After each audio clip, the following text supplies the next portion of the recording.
Today is Monday, July 21st. My name is Olivia Mena, and I'm interviewing Jackie Cuevas for the Macondo Writers Workshop Oral History Project. We're on the campus of Trinity University in San Antonio, Texas, and it's the summer gathering of the Macondo Writers Workshop. Thank you, Jackie, for agreeing to this interview. Thank you for having me.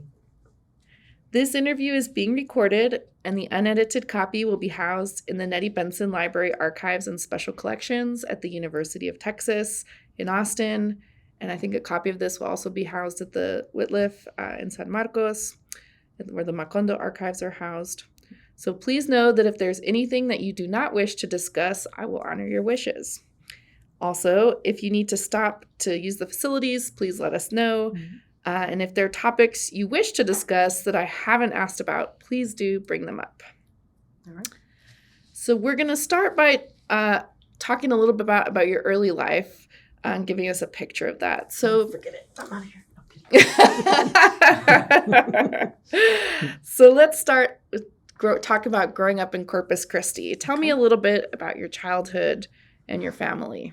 Okay. Gosh, so much to say. I grew up on Evelyn Street in Corpus Christi. I was raised by Cristina Cuevas and her three brothers.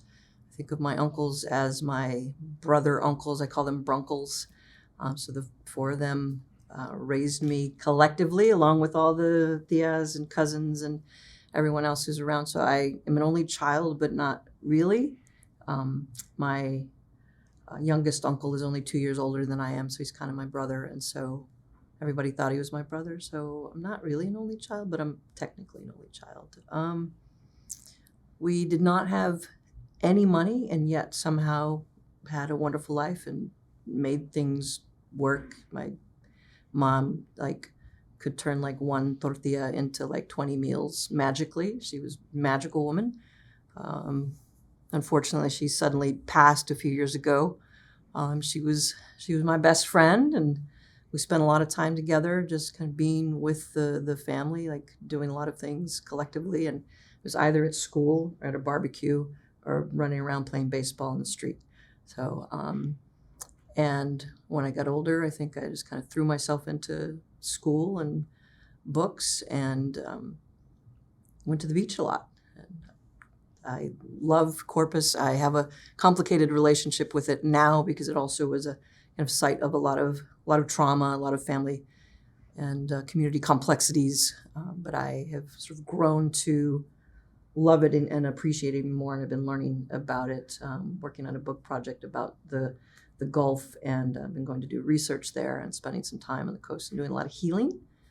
And I think growing up there, I would say, it's a beautiful place in a lot of ways, but it's really complicated. Lots of poverty, lots of just lots of racial segregation, lots of discrimination against Mexican Americans, even still. But also a wonderful place where I can be around a lot of Mexican Americans and feel at home. So it's a beautiful, complicated place, I'd say. Do you have any special stories about your mom or things that you remember from growing up? I would say one of the things that I was reminded of when I got here yesterday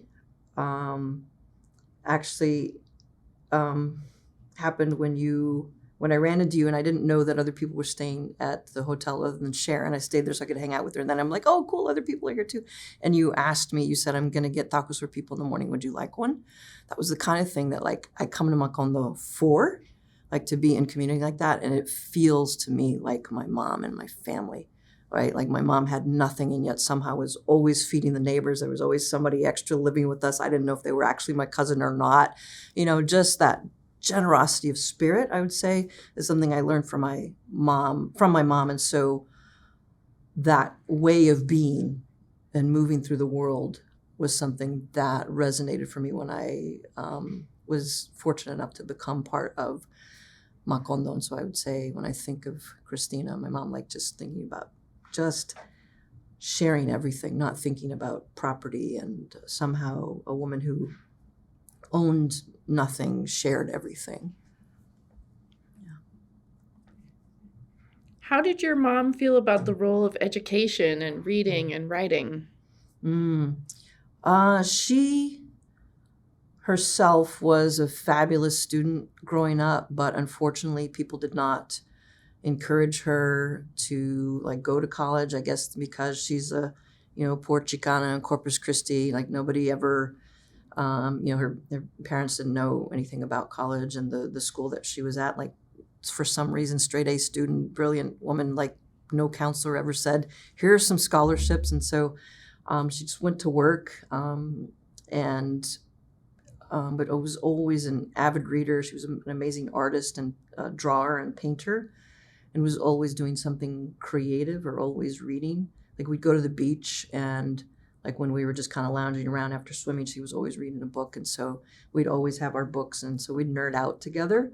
So she was a big nerd, but and she always encouraged me to go to school, of course, but it wasn't an opportunity she had for herself. But once I really got into school, she was always really supportive and protective, where other people would be like, "Why aren't you working and doing things?" She'd be like, "Your homework is your work." Which is astounding because I think that's kind of a leap for somebody who hasn't been there. She was always just amazingly supportive of whatever I wanted to do, even if it was just reading all the freaking time. Tell us a little bit about your elementary school and middle school. What was that scene Oh, like? gosh. Okay.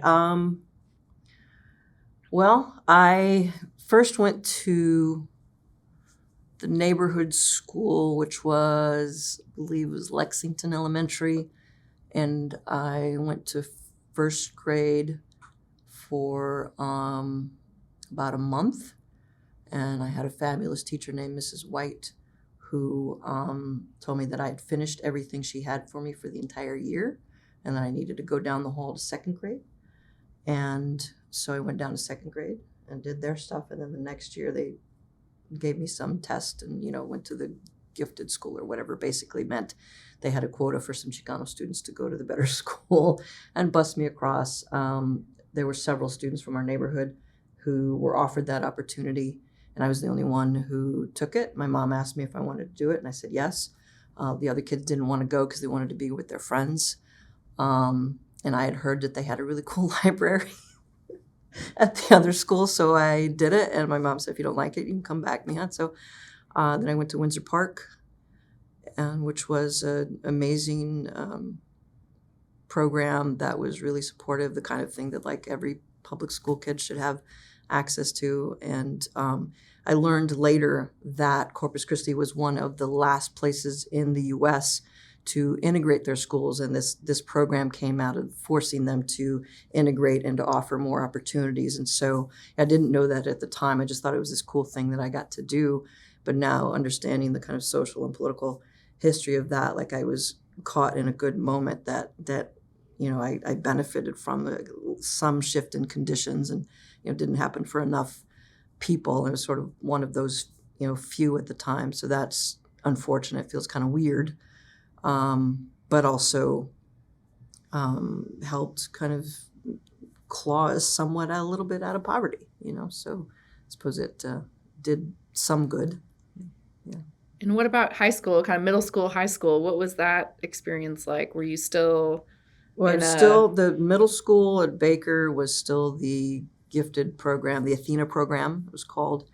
And so I went to that through ninth grade for junior high, as they called it then. And I was became a band nerd, played alto sax, and I was either studying, hanging out with my friends, or I'd be at football games. I got into marching band and loved it.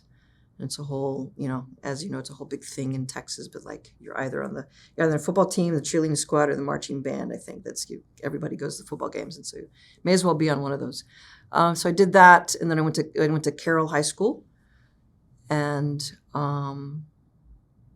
was fortunate enough to like make some really solid friendships, and I think had a good experience, but still I think was kind of struggling with all the messages about like, that I was someone who was like supposed to go to college, but there were people who were marked like even within my family or within the school who like for whatever reason like were sent to like job training programs. And so was a lot of kind of, I think, awkwardness and not really knowing how to kind of manage that, or not having a larger political analysis of that until later. And like how that panned out sometimes would be like really dear friends in the neighborhood, like sort of sometimes like being hurt or like saying weird stuff, or, like, why do you get to go to the white school, or like, or why are you acting white when like I have no idea what I'm doing except maybe carrying some extra books home, or like, they gave me the free fancy backpack, but I didn't pay for it. Like, so just like these kinds of ways in which I was kind of marked as different because I had been able to, access other kinds of privileges throughout, from elementary through high school. So looking back on it now, I think, okay, that was pretty whack. But at the same time, like at the time, I think I just kept seeing a way out, and a way where I could be creative and smart and, read books and talk about ideas with people. So, yeah. And sort of after you graduated high school Mm-hmm. and getting ready to go to college, sort of what was that journey like for you? Did you work and go to school? What was that like? So I got a full scholarship to Brown University. I wound up going there for a bit, and then lots of complicated reasons that still kind of struggling with, like, what's my story, or what is my mom's story, and what she would want on tape in an archive or not. But short version is my mom was incarcerated, and I wound up going back home to help her, and then I wound up working, and then wound up going to the community college, and then finishing at Texas A&M Corpus Christi, and getting my master's in English, and figuring out that I wanted to possibly teach, but I was painfully shy, and I could not stand talking in front of groups. Like when I was a kid and we had to do the annual school play, I always volunteered to paint the set, and I did not want to be on stage no matter what. I didn't want a line, nothing. I didn't want to stand up there and be in the chorus. No, like, no, that would be like, I will build stuff, give me a task. I'll go be a little butch girl in the back and build your set and paint it, and that's it, right? So even then I was like, there's no way. I started tutoring people and realized I liked that. So I liked teaching one-on-one, and I kind of wanted to be a teacher. And one of my professors at A&M Corpus, Rob Jackson, and his wife, Vanessa Jackson, they were great professors of mine. They taught English and creative writing, and kind of just, we connected, and Rob said, do you want to try TA or teaching? And he got me to teach a summer workshop for kids, and then he wanted me to TA, and I was like, I don't think I want to work with college students. Like this is too much. And then I wound up trying it, and I taught a writing class at Del Mar, and fell in love with teaching. And just absolutely fell in love with it. And I figured out kind of, I guess, that was my passion, but I couldn't figure out if I could actually do it. And also was like struggling with trying to figure out at the time, like, whether I was queer or not, and trying to come out to myself and my family. And so it was all of a piece right around the time that I met Sandra in the early 90s. She came to Del Mar College to do a reading, and there were 500 people, I'd say, in the auditorium. And my friend Alan Gomez and I really wanted to meet her. We had just read Mango Street, of course, and we waited in line to meet her. And we were like, number 499 and 500 in line. And Sandra signed everyone's books for like 2.5 hours. And I'm sure this is one story of thousands, and everyone tells this story, but she really did wait until every single person got their book signed, and talked to every single person and asked them their name, shook their hands, and took pictures. And it was beautiful, and it was glorious. And I was like, wow, that is a beautiful way to be in the world. And I loved the way that she held court in the readings. It sort of was just had so much presence, but also was a real person with a really big heart.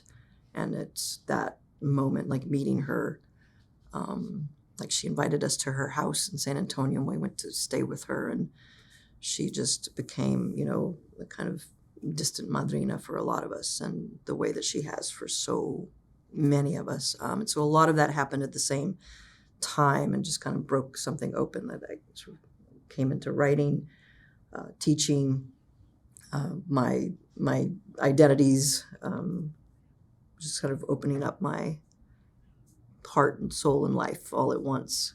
So Sandra's a big part of that. I don't know that she knows some of that, but like I know she knows that she affects people, but just there's something about that domino effect that shifted the course of my entire life, I would say. Wow. Yeah. And so would you mark that as maybe the moment that you knew you were going to be a writer? Or Oh yeah. I mean, I kind of knew I had been writing poetry, but just kind of soggy teenage poetry kind of thing.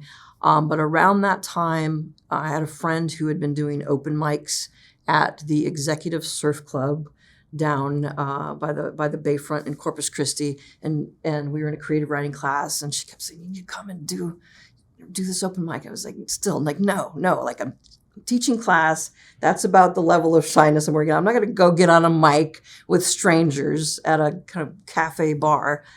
But after that, I felt like, I was like, why not? Like, what if I get to, like, why not? Just like, it wasn't necessarily like thinking like, I was going to make it big or some sort of like pie in the sky dream like that. It was just about like, what if I just was like fully honest and just showed up and like was just real? Like, Sandra's up there and like, okay, like she, performs and does her thing, but she's also just real. Like, what would that be like to move through your life being real? So I did it, and I went to the open mic, and that was all like in the same like span of a couple of months. So it went from like not wanting to talk in front of people to like meeting Sandra Cisneros when I was trying to figure out all these things, and somehow she helped everything make sense. Magically. And so how long after that did you go to Macondo? When was your first Macondo? So that was a long time after that. So that was early 90s. And we kind of vaguely kept in touch. She was very sweet. Like, one of the things I've always wondered about her is how she has always like kept in touch with thousands of people she doesn't really know, but she's just like writes letters. And so we would get postcards and we'd all be like, look, she wrote to us. And like, I'm sure she was like doing this by hand, or maybe somebody's helping her. I don't know. But it's just like somebody who does that, like, it just kind of motivates you to be like, that's somebody who knows how to make community, who knows how to stay connected to people, and that you want to be a part of that. And so later I became part of ALGO, the Queer People of Color organization. It was originally Austin Latina, Latino, Lesbian, Gay organization, and then they added trans, and then they went to ALGO, Queer People of Color organization, which is what they are now, and now they are statewide. I went to some writing workshops there with people like Sharon Bridgeforth, Shri Moraga, other folks who've also been involved in Macondo, and I met Maria Limon, and Maria said, hey, I'm in this Macondo group. I want to recommend you. So at the time, as you know, the process was you had to be recommended by a Macondista, and they had to write you a letter and talk about how your writing was connected to social justice, and that you would be a good fit for the community. You would contribute to the community. You had to kind of have they had to jump you in, and so Maria generously, talked me into sending in some of my work, and she nominated me, and I got in. And so about what year was that? 2000. I'm trying to think. 2004. So 2004 was the first year that I was here, and I was in the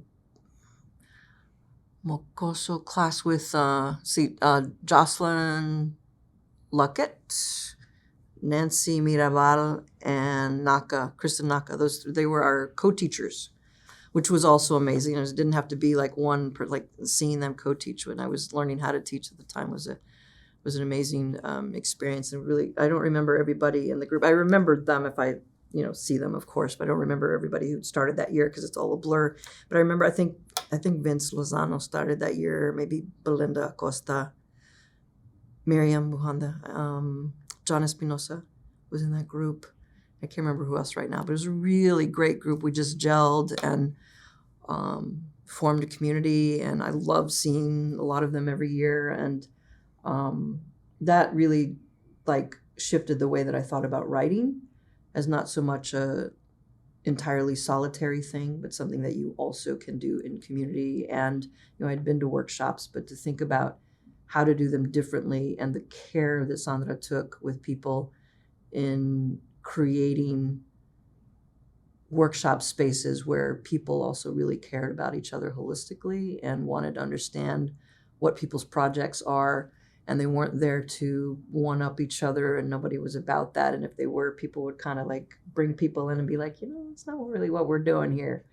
99% of the folks who've participated that I've been able to work with have been just absolutely amazing. So to be in that kind of space working with people, it's just a tremendous experience. It's kind of hard to explain unless you've been through it. And I don't think it's just like another space like an MFA workshop. It really is a kind of counter space, kind of space where people are really deeply, individually and collectively intentional about the way that we interact for each other in the workshop space, but also in the whole kind of world that we make for the week as well, and then throughout the year.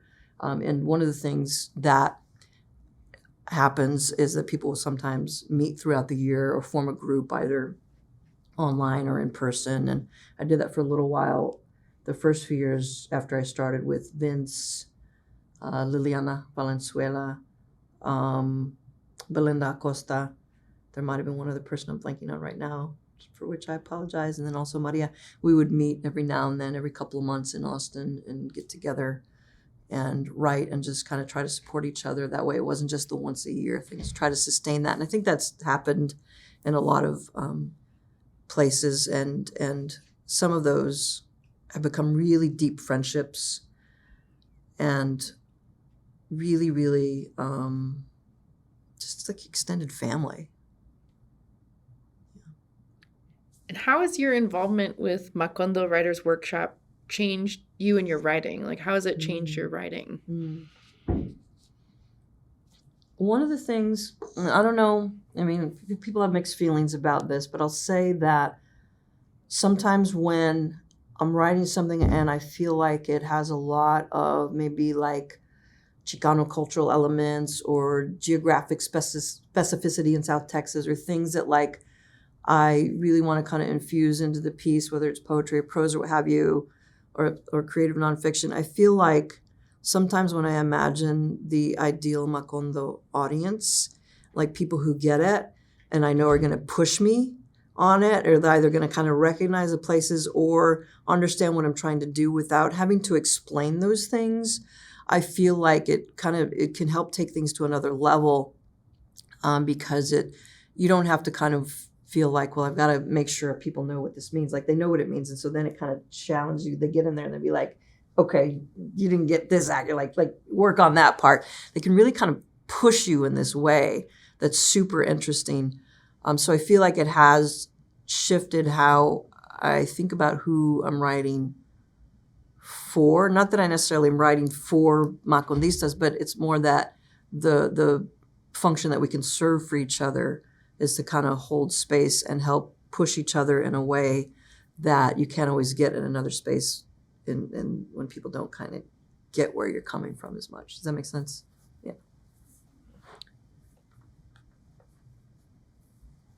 Do you have a writing mentor in Macondo, or mentors plural, or? I don't know that I have mentors. I have people who I maybe think of that way. I don't know if they think of themselves that way, because some of us are kind of like the same age, and I think we do a lot of mutual mentoring. Like we help each other, and often if someone asks me to read something, they offer to read mine, and so like we kind of do so many exchanges. It's like a mutualista kind of thing. So I would say have been very inspired by some of the teachers that I've been able to work with. Like Dorothy Allison. Let's see, I was in Sandra's class one year. That was just phenomenal. I'm trying to think, I'm blanking right now. Getting old. But I've just had some really, really amazing teachers. But some of the people in Macondo that I've been inspired by have included Amelia Montes, Deborah Miranda, just so many people. I feel like I don't know why I can't think of names. There are probably 30 people I can name. Norma Cantu. so many people who also embody that kind of spirit of generosity, who really like could literally call. I could pick up the phone right now and be like, I need something, or I have a question, or I'm struggling with something in my writing, or do you want to go to coffee? And they would answer the phone. And like, even if we haven't talked in 3 years, or I didn't go last year, like just the kind of people who stick their necks out for people, who listen, who offer guidance, solicited or not. I'm always happy to take it, but they they are some of the folks who would often, Ruth Behar, kind of, I love checking in with them, just seeing how they're doing, how their careers are going, talking to them about their latest stuff. And they often will ask me what I'm working on and kind of check on me and offer advice. And some of us who are kind of hybrid writers, academics, kind of been able to fortunately access that network too, and kind of get advice about how to craft a holistic life, in a space that tries to fragment you, as you know. So, yeah, and I feel like there's just so many people. Anel Flores, so many people who I've been able to connect with, who, even if I don't see them that often, when we're in this space, like we know we're kind of all working on a community project together that's about all of our writing and the cumulative effect of all of that happening and going out into the world. I kind of lost track. The thing that's coming to mind is actually tattoos. Because one of the traditions, I don't know if you've partaken in this or not, but one of the traditions for a few years, and I think I need to revive this, is that there were some of us, when we stayed in the OLLU dorms, there were several of us who would go get tattoos every year at Macondo. And so some of the tattoos that I have, I got during Macondo. And there's sort of an infamous one. Some of them I didn't get here, but this one I did. But Nel Flores, Moises Laura would do that. I don't remember who else right now who would do that, but there would be like 5 or 6 of us. Sometimes people who would never got one would be like, okay, I'll do it. And they would kind of take the plunge. There's an infamous one that one day, I forgot it was the day we were going. But I've always loved R2D2. And Annelle was like, you ready to go? Knocked on I was like, sure. She's like, what are you going to do? I was like, I don't know. So I went to the tattoo artist. They said, what are you going to do? I said, R2D2 with a sombrero.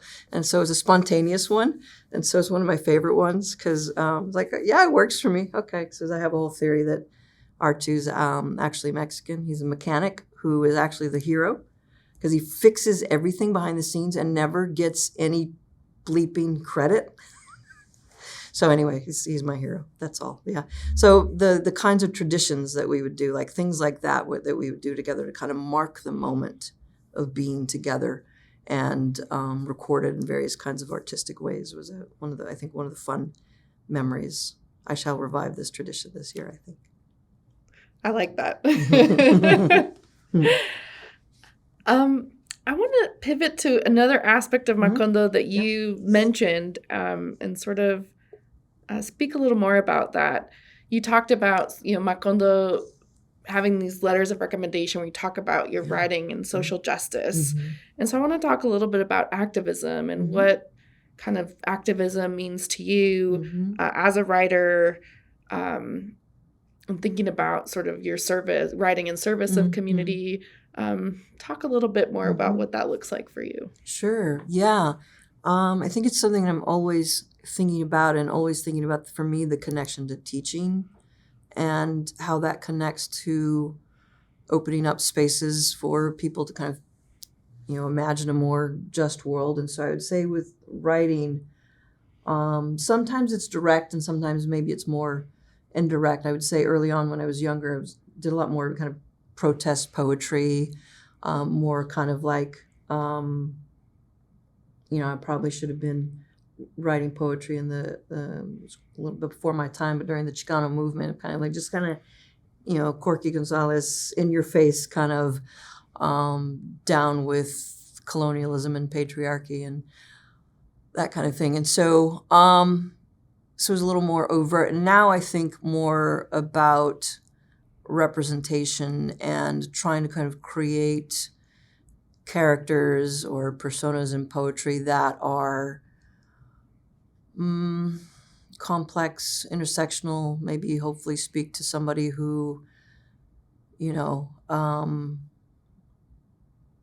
might be poor queer Chicanita from Corpus who's an only child but not an only child. I don't know. Maybe more than that. But I think that I would say sometimes it's the content, but sometimes it's the where I might try to send things out. Like I've had some things published in like Sinister Wisdom, and some different kinds of anthologies, one that Irene Lara Silva did. And so I think trying to kind of put my writing in community with spaces where other people are interested in questions of social justice has been something I've been thinking about. One of the things I've been working on is poetry about the Gulf, and looking at the way that the coast along Texas has been really, really devastated by climate change, by the oil industry, and the grief of that, watching that just be really just ruined.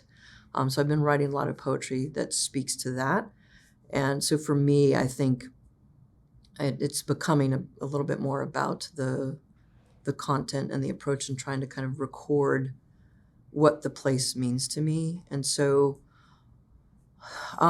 it's shifted, I think, depending on what I'm working on. And I would say the other thing is not just the writing that I do myself, but the way in Macondo we all try to support each other, that the social justice aspect comes through in doing things like trying to open up opportunities for each other, like making sure, like if we have a reading, that we try to have the artists get paid, or that we try to be equitable about who gets included.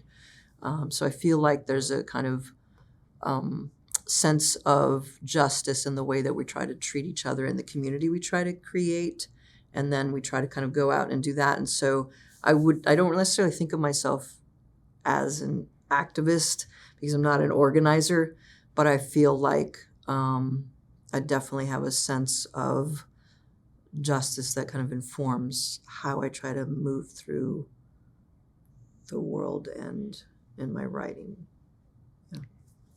And how do you think your identity has shaped the way you write and what you write about? You've been talking about that, around that with Corpus and growing up experience. So I think a lot of my poetry comes out as what I think of as kind of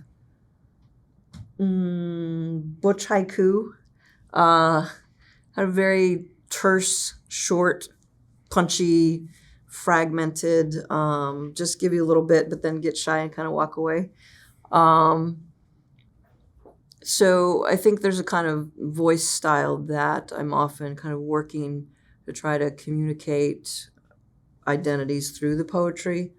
And in terms of the form, the content, the shortness, the conciseness, the kind of showing some vulnerability, but not kind of like like you think in poetry, like you want to go there, but at the same time, I want to kind of demonstrate the kind of way that butchness for me has also been a beautiful layer of protection to move through the world and keep myself safe, but also a source of tenderness and vulnerability, and how that can get really complex. But one of the maneuvers involved in that for me has been to kind of open up, step back, make space.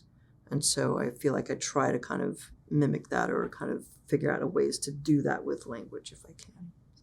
Yeah. And tell me a little bit about your publications and your writing projects that have sort of come out of Macondo or leading up to Macondo. Yeah. So I think it was, I said 2004 earlier, but I think it was 2007. It was a few years after, like right after I started Macondo, like the next year or two, I put out a chapbook with Tanto Tinto Press, which did a project with, they did a chapbook by me, Joe Jimenez, and Corey Sablamerios. And Joe's now has been a Macondista for many years now as well. We actually met at Algo, and then we've been in multiple communities together, which has been lovely. So my chapbook is called Otherhood USA, and it was a collection of poems, kind of like what I'm talking about, kind of like my coming out to myself as butch and understanding my gender identity and sexuality, not just being queer, but identifying as a very masculine woman, very masculine, like so masculine. I'm just kidding. Cut out her laughter. Eh? So I will say mentors. You know what, bata. I'll say bata, right? So somebody who gets me. We share a lot of common identities. She's a older generation and kind of taking me under her wing, calls me mijo. I adore her. I love her generous spirit. So I would say finding other people, other writers who write about those things as well, and the kind of intersectional identities that we share has been a great space to be in community with Bata and other folks like that. And no, Flores también. I don't remember the question. Oh, okay, chapbook, yeah. And then other than that, mostly I've sent out poems. I had poems in some kind of literary anthologies like Stone Canoes and Sinister Wisdom, Label Me Latina, Latino, other places I can't remember right now. Not as much as I'd like. I've been working on 2 poetry manuscripts for a really long time, and I've been kind of hard on myself, trying to kind of learn compassion about being okay for things taking so long or getting derailed or taking different directions. But I did send out a poetry manuscript to a publisher, and if they don't like it, I will shop it around. So I do have one that it's called Objects Accidentally Inherited. And it's about all the things that I found after my mom passed, even though we were super tight and we're kind of like almost like twins. And I thought I knew everything about her. We shared everything. I found all these things that I didn't know she had. Like she carried like good luck stones in all of her purses. And I kind of knew that because like I carry a good luck stone in my pocket sometimes and all that. But every single purse like had a different one. And like one of them had a pecan. And it must be from like a special tree somewhere, but I have no idea where. She had like pictures of me that I thought I'd thrown away when, like that we took like in, those little photo booths you at the carnival you take, and she had it on her dresser. I didn't know that. I went through all of these objects and wrote poems. And then there's some other kind of stuff in there about growing up in South Texas and the different kinds of places and objects like the Selena statue and different kinds of things that have affected me throughout the years, but it's mostly about the grief and processing that. So that is being shopped around, and we'll see where that goes. Hopefully I'll find a home for that. And then the other one is, I think, nearly ready. I think I just need to let it go. So that's kind of where I'm at with that. And then I had an academic book called Post Borderlandia that's about queer gender identities in Chicano literature. And then I have another one that I'm working on that's a kind of eco-critical literature of the Texas Gulf Coast, mostly Latinx, but not just Latinx writers.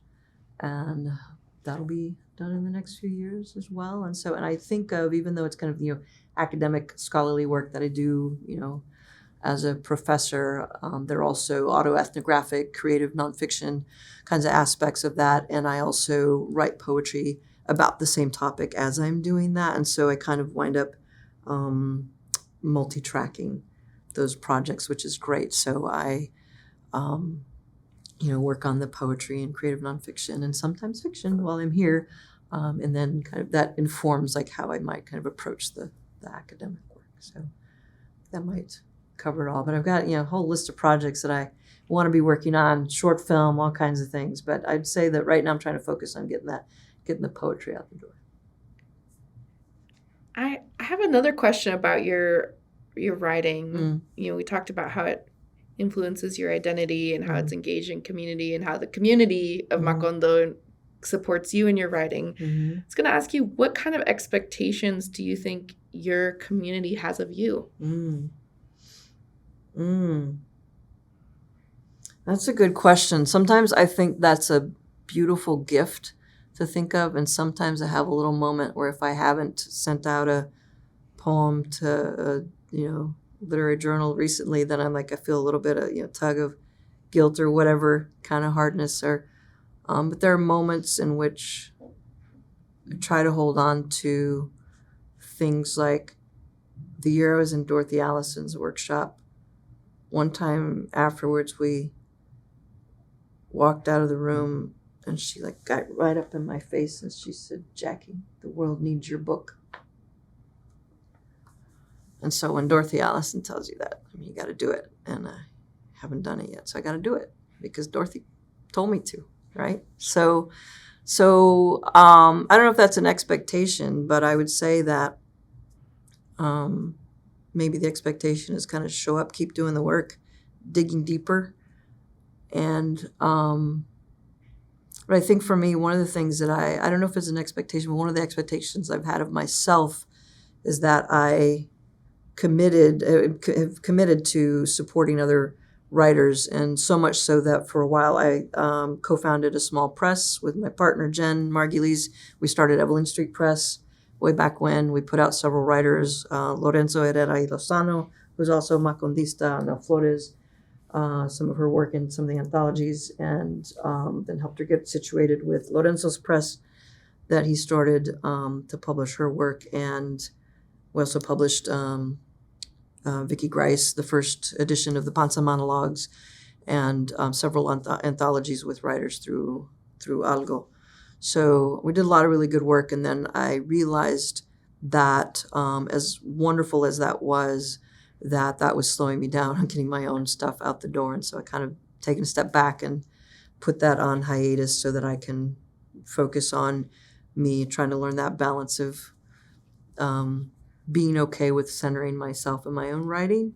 And so that was a shift that I've been working on the past few years, trying to kind of set the expectation of myself to put more of my own writing out there. And so I would say maybe the expectations that we all have of each other is try to just keep helping each other walk the walk as best we can. What are some of the things you do to sustain your writing practice? You talk about some of the challenges and the ways you've been pivoting toward prioritizing your writing, but what are some of the practices that you do? Try to make mini Macondos.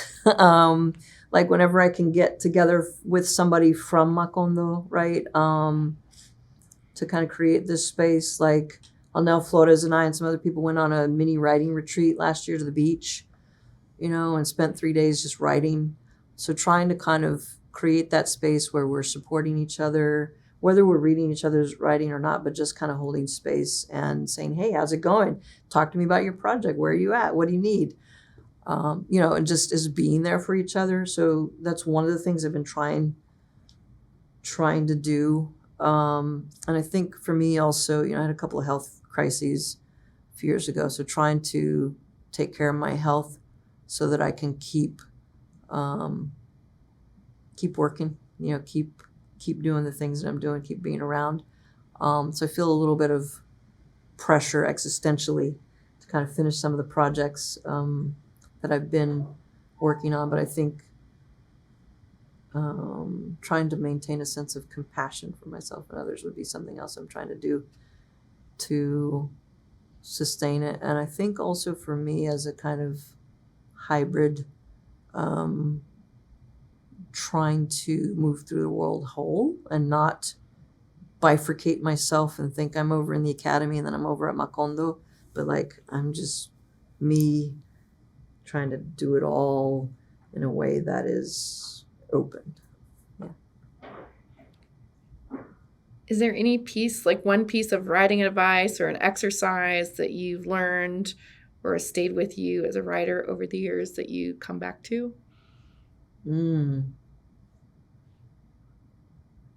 That's a good question. I remember one of the first things I saw Sandra do was the exercise where she drew the eye and the ear and did the 5 senses and had us jot ideas about the senses, and that exercise has stuck with me as something to do kind of to get things going or get things moving, or if I feel stuck to kind of just get myself to think about things more sensually or physically or kind of in a grounded way to get the language grounded and moving.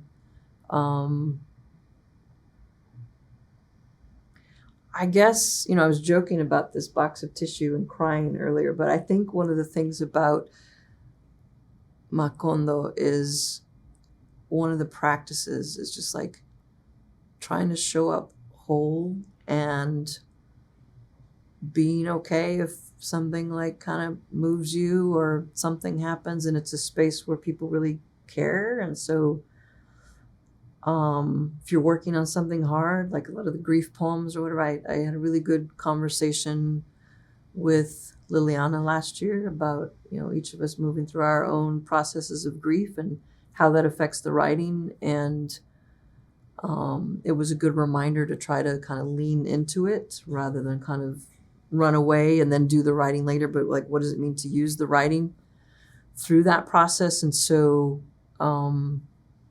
rolling with what's happening that day and seeing how it might infuse the project that you're working on would be something else that I've been kind of thinking about, or maybe kind of trying to use, not so much use the grief, but let it work me so that I can kind of work through that in the writing. And that also seems like it requires or opens up a lot of vulnerability and trust. No, not at all. With the people you do. No trust, no vulnerability here at all. Yes, completely. Yes. Sorry, go ahead.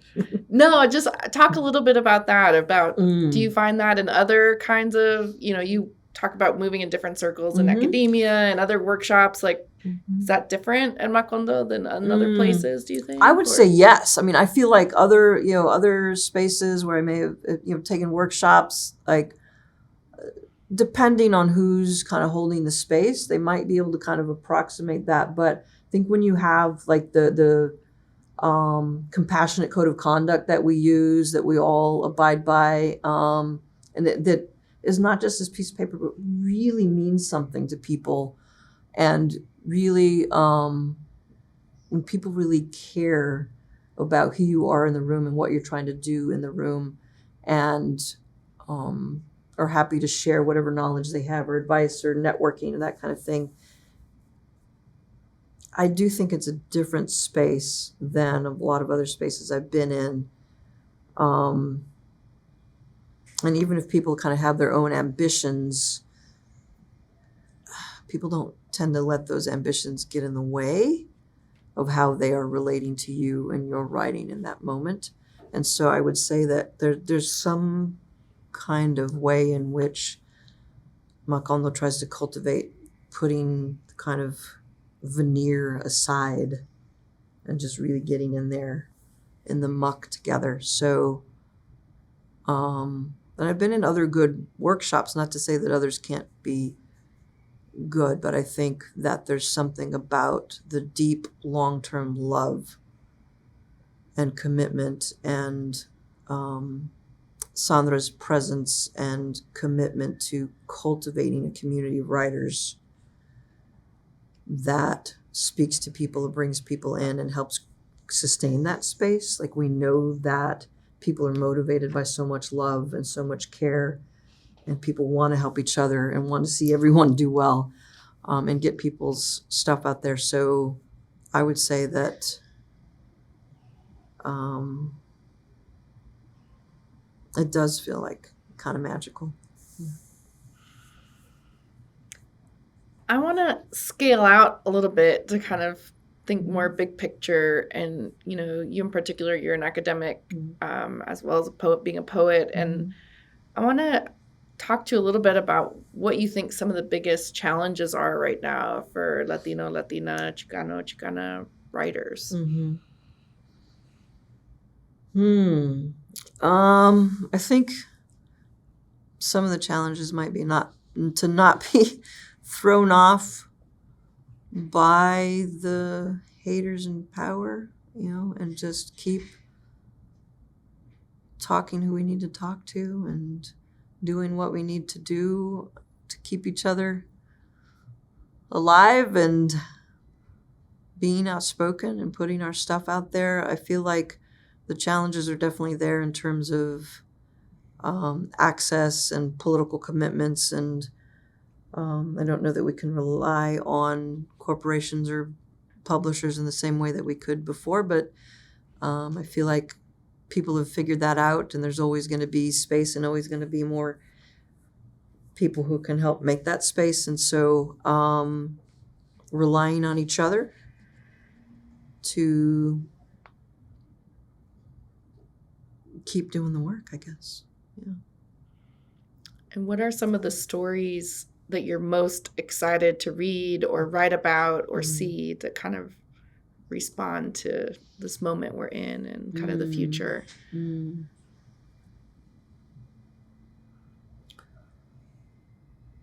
That is a good question. I would say right now, some of the things I've been writing have been letters to my daughter, Avital, which I think I may kind of try to put together into, they're kind of prose poems right now is what I'd say. They're coming across as letters addressed to her. And at first they were sort of like things I would want her to remember about our family. But now I've started realizing that some of them have focused on things that I've learned from her. Like she's very brave politically and speaks out at protests and always on the mic at the Capitol, and she's very involved. She's going to the ACLU summer camp this summer. And so I feel like I'm learning a lot about how to be in the world, and in particular around things around immigration rights and climate change that she's interested in. So I feel like I'm learning a lot from her and trying to also tell her, here's what I'm learning from you. And so I think maybe the story that the kids are all right and actually going to teach us something, going to shift the universe, hopefully. Yeah. How has parenthood changed your writing? Because you became a parent in the midst of this storyline. Yeah, I became a parent the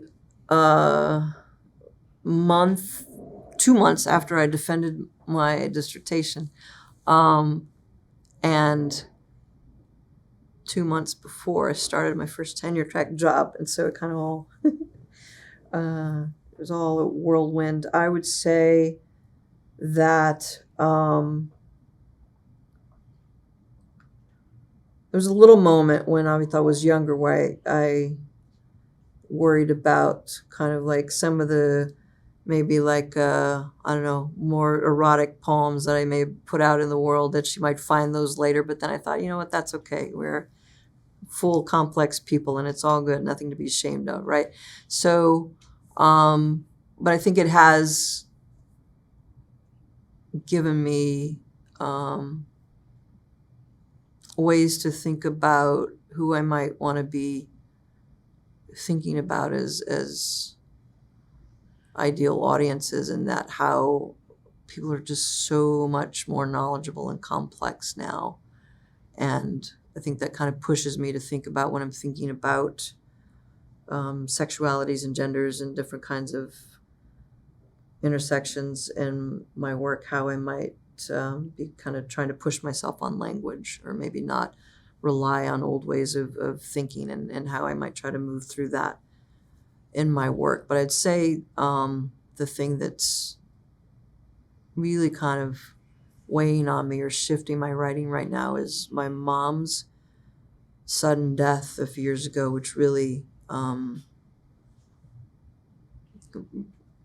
broke me. There's no other way to say that.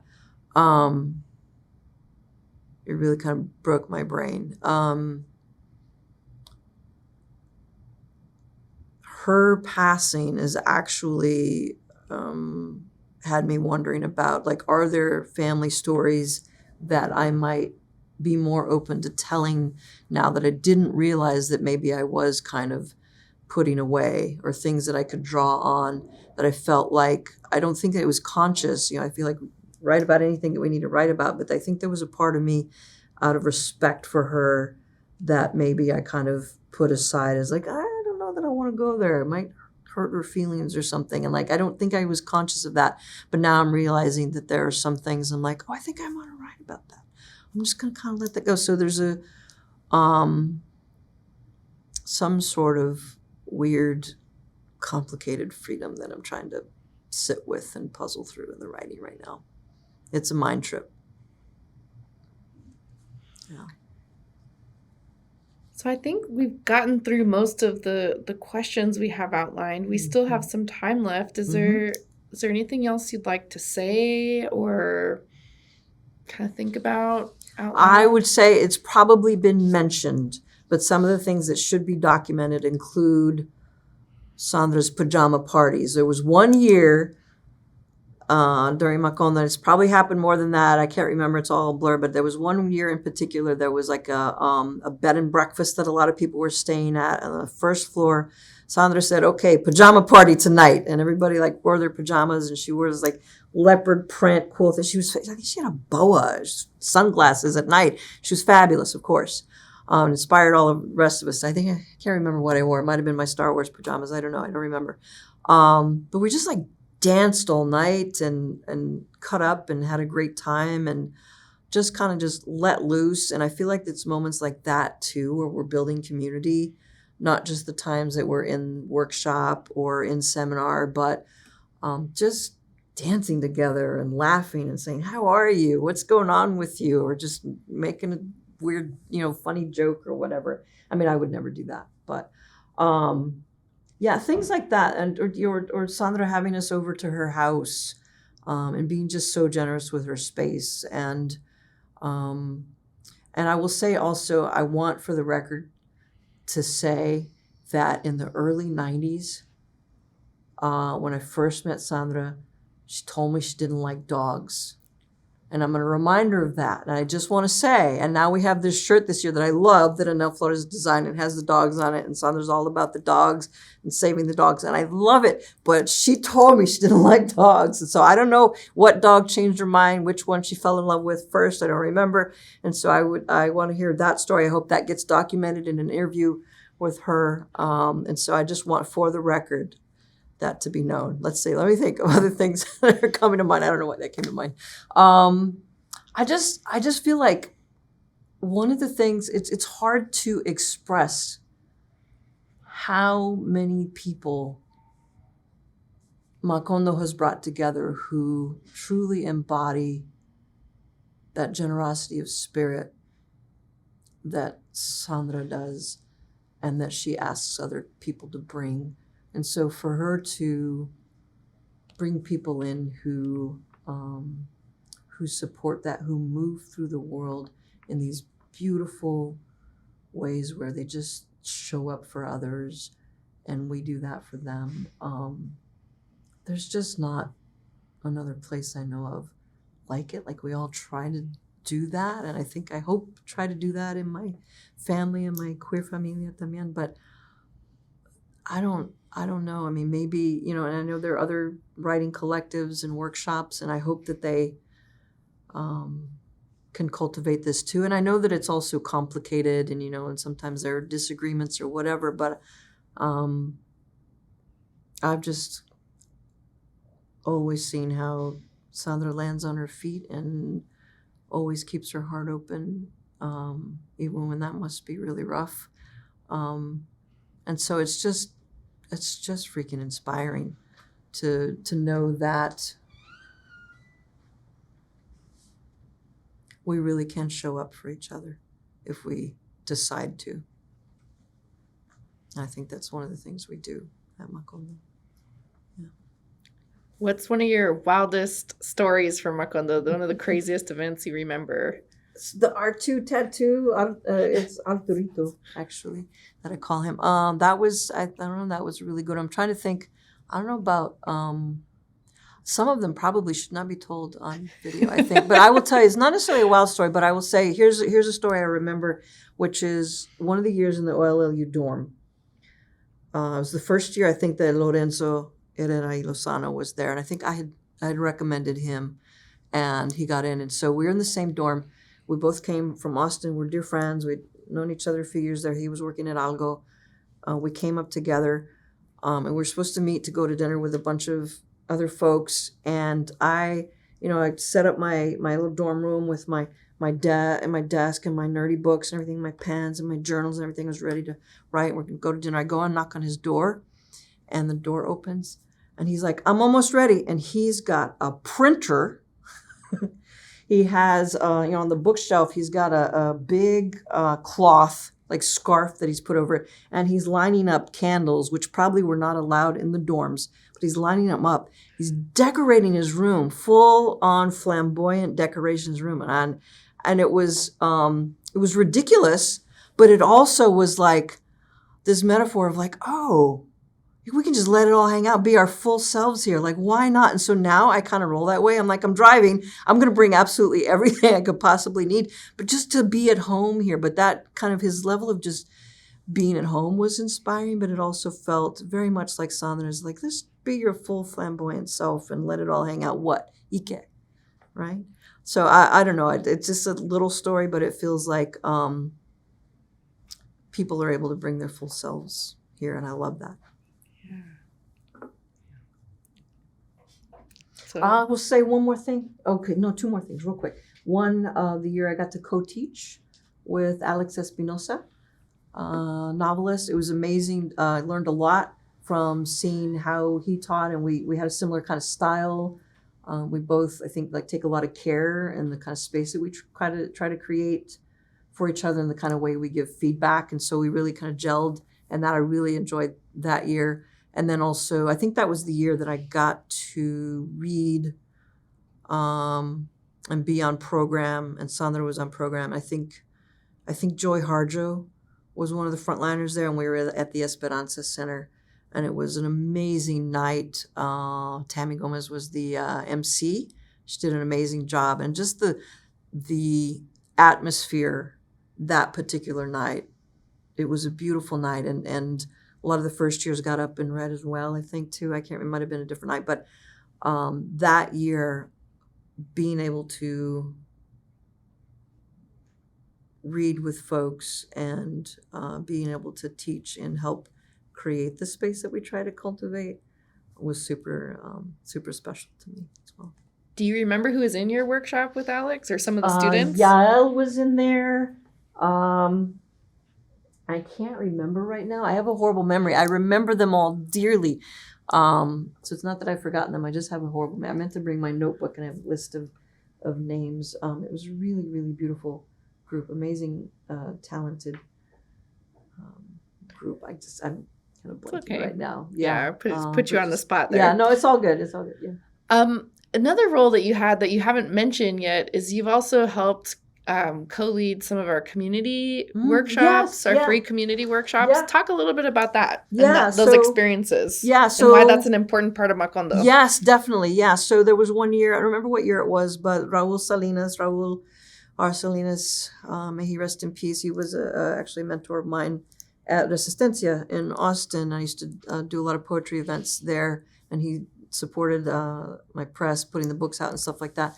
So Raul did a workshop at the Bexar County Juvenile Detention Center, and a lot of us went and helped run the small groups with the students. That was amazing. I loved working with the young people there, just amazing, brave, brilliant people going through horrible conditions, but spending the day writing and opening up and then sharing their work. And Raul helped them stand up and kind of learn how to read their work in front of people. And so modeling just his beautiful way of being and being able to share his story of having been incarcerated himself, and the way that he was just so open-hearted with people. I loved learning more about teaching from him and being present and being just being yourself in those kinds of spaces, and how vulnerability can be a part of the teaching moment and running the workshops. And then last year, I got to help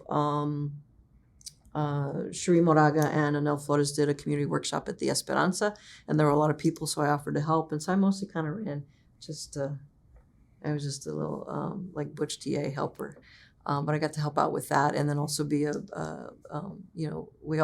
shared the writing, we all shared writing, so I got to be in circle with that group, and that was an amazing group. Also at the Esperanza, which I think has been a big partner to Macondo to help us have events and things like that. So props to them.